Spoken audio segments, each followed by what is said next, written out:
Gut health हमारे overall health के लिए बहुत ही इम्पोर्टेंट होती है। हमारी पाचन नलिका को ही गट कहा जाता है और ये हमारे मुंह से लेकर हमारे गुदे तक लंबी होती है। इसके मेन पार्ट्स होते हैं stomach, small intestines and large intestines. और इनका काम होता है हमारे द्वारा खाए गए खाने को पचाना, इसमें से न्यूट्रिएंट्स अब्सॉर्ब करना और वेस्ट प्रोडक्ट्स को बाहर निकालना।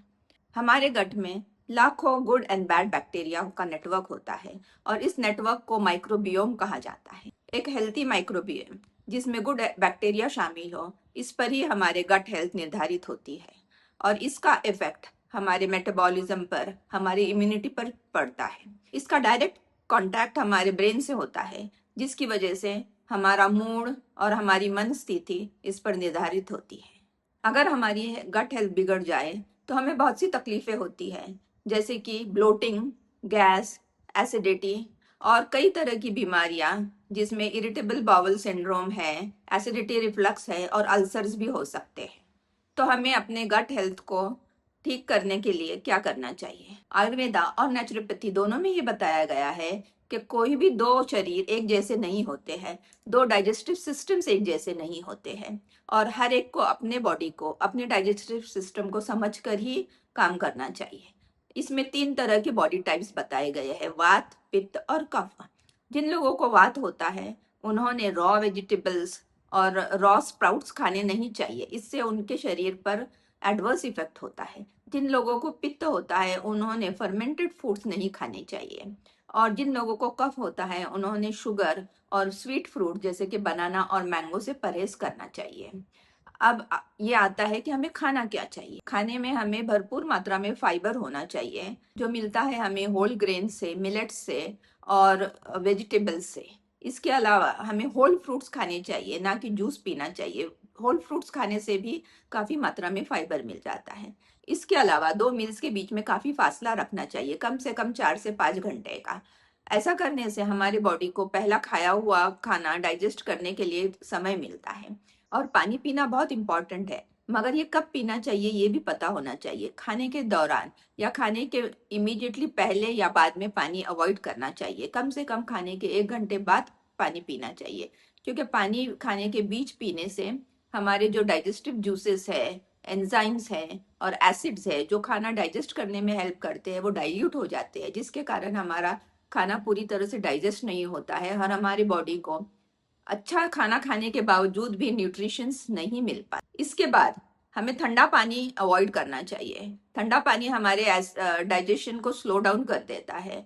फ्रिज में रखे हुए खाने के न्यूट्रिएंट्स खत्म हो जाते हैं और ये केवल कैलोरीज बचते हैं। इसलिए पहले दिन का बासी खाना हमें अवॉइड करना चाहिए और जहां तक हो सके फ्रेश खाना खाना चाहिए। नेचुरोपैथी में कुछ ड्रिंक्स ऐसे बताए गए हैं जो डाइजेशन में बहुत ही हेल्प करते हैं। पहला है जीरा, अजवाइन और सौंफ का पानी। रात में 1-1 चम्मच भिगोकर सुबह इस पानी को बॉईल करके इसे पी जाना चाहिए। सेकेंडली, फर्मेंटेड फूड्स हमारे डाइजेशन में बहुत हेल्प करते हैं, क्योंकि ये गुड बैक्टीरिया प्रोड्यूस करते हैं।